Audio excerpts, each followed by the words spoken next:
I'm supposed to start working here today. My name is Haru. Welcome to the place. Our job is to take care of these Pokemon and ensure they enjoy the resort. Hey everyone, Rascal here. And Mama, welcome to our channel Paws On Animation and Paws On Netflix. Today we're covering the mini-series Pokemon Concierge. This series, as it's called, takes a more slice of life approach and relaxes you as you watch a series about a woman named Haru who takes a trip to the Pokemon resort and learns to bond with Pokemon by becoming a concierge. That's it. And before we start, be sure to like, subscribe, notification bells, like a future podcast and all the past videos. Yes. This actually released December 28th of 2023. At the very end of the year. year. To say goodbye to the year. Mm-hmm. And at the very it's classified as adventure, fantasy, comedy. But I'm like you. What? It's just slice of life, and you could say fantasy because of the Pokemon, but it's not an adventure. No. And it's not a comedy. So not really. And I figured this was going to be a hit because really in this particular show, nothing happens for 4 episodes. And I guess that was the point because people loved that it was so relaxing and calm and emotional. But I don't know, maybe it's because so used to seeing the intensity of the regular series and the movies and live action and stuff, maybe looking at it from a different angle. But this was just kind of boring.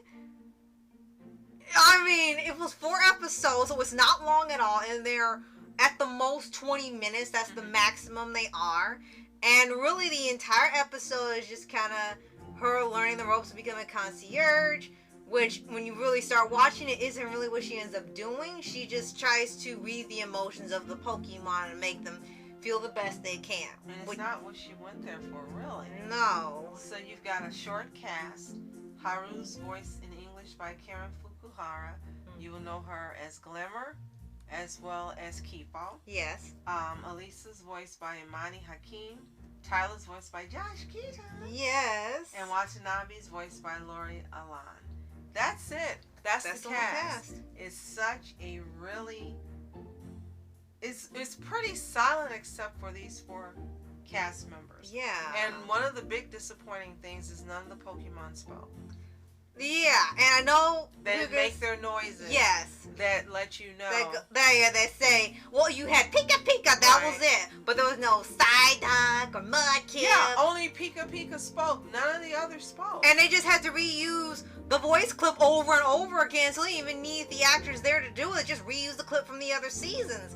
Every other Pokemon, which I understand some of them didn't say their names, but all the Pokemon minus a Pikachu just make and noises and little weird little pitch sounds. They didn't say their names as their little effects. And I don't know why. I guess this was cheaper. And the biggest thing about this before we even got to the show itself was that this was the first Pokemon show done in stop motion. Which kind of raised the question, is this still anime? I guess stop motion anime, I guess. I mean, it was very nice they took a chance on doing something different for them. Yeah. A medium that really has been made most popular by Wallace and Gromit. Yes. Wallace and Gromit movies. And they wanted to do something different, and I can respect that. Yeah. And it looked good. Yes. That is probably the good. best thing about it. The animation is cute. It looks well done. And you can see they had a lot of little texture on the Pokemon. So that was probably the best part of it. And happy Josh Keaton's gotten another world. But I would have liked personally something more. It was calming. It was serene. Yeah. It was very lighthearted. Again, the animation it was good to look at. I was disappointed there wasn't more music because when you watch a Pokemon series, regardless of what it is, you normally have some type of music, even it being some type of calm music or even public domain music, where it be classical, or some type of YouTube free to use music. If you want to go that route. Being good, just having it very low in the background, but it didn't have the music that you come accustomed to when you're watching any type of Pokemon feature. Yeah. And that was a little disappointing for me. Yeah. And you're absolutely right. That was sort of out of place for a franchise like this. And before you ask, oh, does it take a turn or anything and have some plot twist? No. There's not even enough time to do something like that. There's no plot twist villain. There are no battles. There are no gyms. There are no contests. No Pokemon shows. Nothing. It is just a resort where the Pokemon and or their owners and trainers relax, they have fun, they wind down, and they leave, and that's it. And the goal is to make them feel the best they can before they leave. And that's not a bad idea. It sounds like it's a nice idea and something calm. You can watch this before you go to sleep, and it is calm. It does its job. It's just, I didn't feel emotionally invested in what was going on because the stakes were made to be like almost non-existent. And I'm guessing you're supposed to relate to Haru because before she comes to the island, she goes through a series of just bad things happening. Boyfriend broke up with her, something wrong with the job, her heels broke, food burned, yada yada, like a whole rundown of things. And I'm guessing people are supposed to relate to the bad crap happening. And that was the big clue that she was an adult because looking at her, you thought she was a kid. Yeah. Tyler, you could tell, was an adult. And then the other character, she looked like a kid as well. Yeah. But because of the things that she was going on about in the first episode, we're like, oh, she's actually an adult. She's not a kid. Yeah. And that really changed things because majority of the Pokemon characters when they have focused on, whether it be Ash, or one of the other characters in the franchise, or even the live action, and even the Twilight Wings, majority of them focused on kids or teens. So this was the first time they had it focused on an adult altogether. But not a trainer adult, just a regular adult. Now, in America, a concierge is usually known as someone generally working at a hotel, but they make arrangements for, getting people the things that they want, making reservations, getting tickets, things like that. But for this particular series, it took more of the French definition, which is someone who's a caretaker in an apartment complex or a small hotel. And she didn't concierge anything. No. She didn't get anything for them. She really didn't do anything.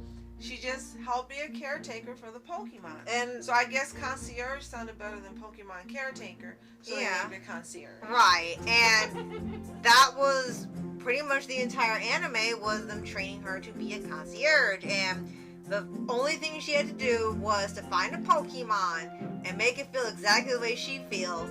And that could be really taken out of context because if someone's got a problem, they make that Pokemon feel bad, you gotta fire them. But that doesn't happen in here. It's just basically you feel happy, make the Pokemon feel happy, and that's it. And she gets the Psyduck, which is one of the hardest ones you have to train because it's got a headache all the time. So it wasn't a bad idea, and it wasn't a bad series. It was just you wish there was something more to it than just looking at it. True. Quick want to state each episode was on an average of 15 to 20 minutes. What it looks like, Pokemon really just wanted to get away from Ash. Yeah. And you can see in the things that have been put out recently, like Horizons, which will be out here this year. We'll finally get to see it on Netflix. And like Pokemon Concierge, they're very different from what we're used to seeing from them. And I think another reason that is because this was a joint collaboration between the Pokemon Company, Dwarf Studios, and Netflix Animation. Yeah. It wasn't just Pokemon. Exactly. So, and they joined together to make something different. And I guess each company got to put in their own touch. Yeah. Or what they think the series should have. Yeah. So this is really different than anything else you've watched. If you want something just serene, calm, you don't have to think, just watch what's going on. That's really good to look at, and you want to hear Josh Keaton. Yeah. This is a series to watch. But if you're looking for something that's going to be similar to what you've watched in the past, on any type of Pokemon series, or miniseries or even movies, Mm-hmm. this is not what you're gonna get. It's something totally different, and I think that's why there wasn't a lot of talk about it. Right. I don't think this is what people were expecting.